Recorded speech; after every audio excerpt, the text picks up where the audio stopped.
I always enjoy the exercise, mental exercise. When you look like this, you got to specify.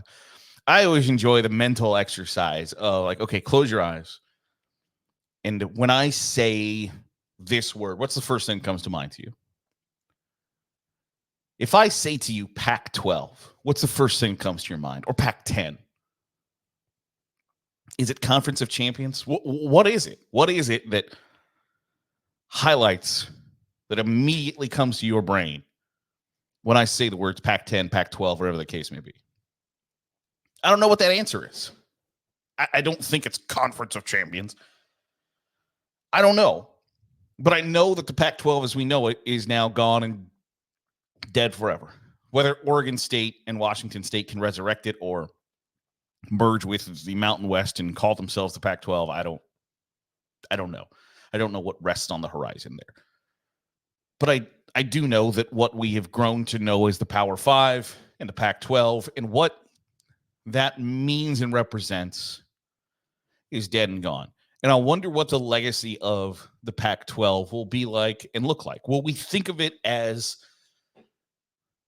a more refined version of the Southwest Conference that went away? I don't know, because I think you can. I think we all knew this, but retrospectively, you can see how kind of overwhelmingly top heavy that conference was when two schools leaving it, USC and UCLA. Now, the entire thing disintegrated, but USC and UCLA leaving for the Big Ten was the catalyst for the Pac 12 dissolving. Oregon and Washington, once USC and UCLA were gone, were going to jump on the first boat they could get on out of the Pac-10. They weren't going to be a part of like, hey, no, it's fine. We're going to bring in San Diego State. Like they weren't on board with that.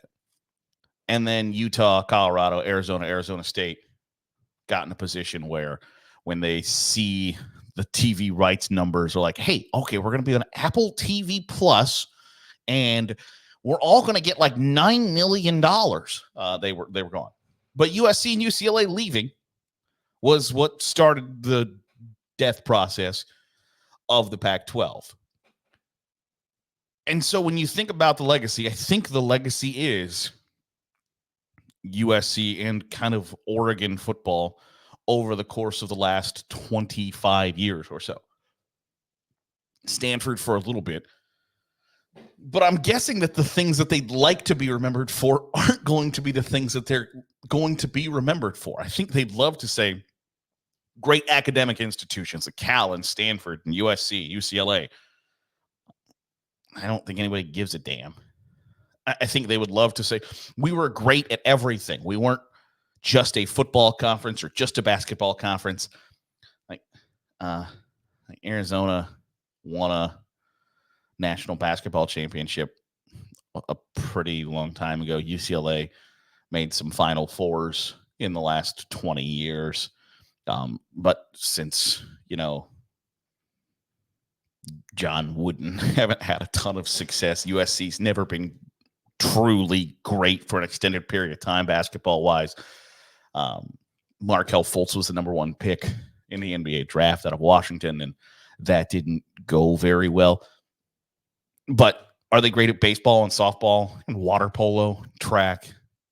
Yeah. Women's basketball? Yeah. But when it comes to football, what's the Pac-12's legacy?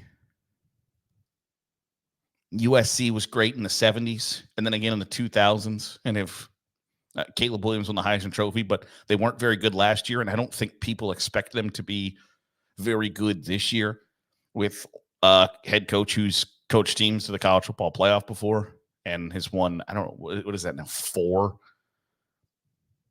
3 or 4 Heisman Trophy quarterbacks. I just think when you put it all together, what you'll remember the Pac-12 for is like USC's run there in the 2000s where they were great. And then Reggie Bush got his Heisman taken away from him because he was technically an ineligible college athlete. And the way we look at that even today has changed. But if I ask you, close your eyes. What's the first thing that comes to your brain when I say Pac-12? What's that answer? Because I think if you were to ask that about the Big Ten or the ACC or the SEC or even the Big 12 and maybe some group of 5 schools, you might have a somewhat immediate answer. Like you might, like if you Conference USA, like inadequate. I don't, and that's just a mean-spirited answer. But like Big Ten, Burley, right? Like, a bunch of lumberjacky dudes. SEC, speed. I just think when it comes to the Pac-12, and this might be the reason for its demise, is I don't know that anything truly defined it. I don't know that, like, with MACtion, right? Mid-American Conference on Tuesday and Wednesday nights, where you get like a 58-54 game where people can expect high-flying offenses, not a lot of defense, up and down the field. There's a certain brand recognition and brand quality that comes with having everybody playing the same kind of style, right? About 10 years ago, the knock on the Big 12 was nobody played defense, when in actuality, the defensive numbers statistically were on par, or in some cases better than the SEC. The SEC just hadn't figured out that you're allowed to play offense in 2015. And the Big Ten was still, like, you still had teams running out of the I formation, and the sport has radically changed since then. But in the Pac-12, you didn't necessarily have where everybody was doing this or that, and I think part of it is that, you have USC, UCLA, Washington, Oregon, and at that kind of time, like Arizona State, Arizona, or there's 4 obviously top dogs in the conference. And then sometimes it was Cal, sometimes it was Stanford, sometimes Arizona State, sometimes Colorado. For a big chunk of their time in the conference, Utah, there was a haves and a haves not, that the haves at their best weren't on par with everybody else's haves, and their have-nots were just as bad as everybody else's have-nots. So your TV dollars dry up because nobody really gives a damn about, like, the Washington State, Oregon State game, no matter how pissed off they get at Lee Corso for saying that. Whereas, for instance, in the Big Ten, SEC, where you could have the 5th best game of the week still be a big TV game that people are going to watch, Iowa versus Minnesota, right? You have state schools where they are, for the most part, the only college athletic brand in the state. So in Minnesota, in FBS football, there's one team. In FBS football in Wisconsin, there's one team. In Iowa, there's 2. In Nebraska, there's 1. Like, they are the draw on Saturday afternoons. And so that matters. And when you get to the Pac-12, you have 2 schools in Arizona and 2 schools in Washington, 2 schools in Oregon, 4 schools in California.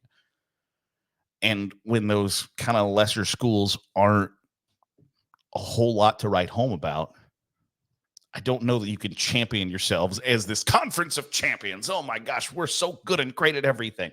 Like, we're not baseball schools. We're not basketball schools.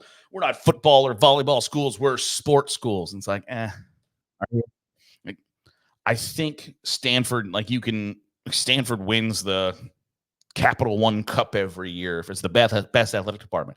I would bet you, if you asked any dude walking down the street, or even maybe like any big college football or basketball fan, who do you think the best athletic department in the country is year after year after year? The answer is not going to be Stanford. And so the perception does not equal the reality. And even then, I'm not sure what the reality is. I'm not sure what the 100% feeling is of, like, when you think of the Pac-12, what comes to mind? Because I think the answer might be, like, inferiority, that they just weren't up to snuff. And I realize that that's somewhat ridiculous coming off a college football season where the Pac-12 was really good and a team from the Pac-12 played in the national championship game. And they had Heisman Trophy, 2 of the 3 Heisman Trophy finalists. But Were they inferior in a lot of ways? Yeah. And I think that's part of why they're just not going to be around anymore. But I think that's an interesting discussion.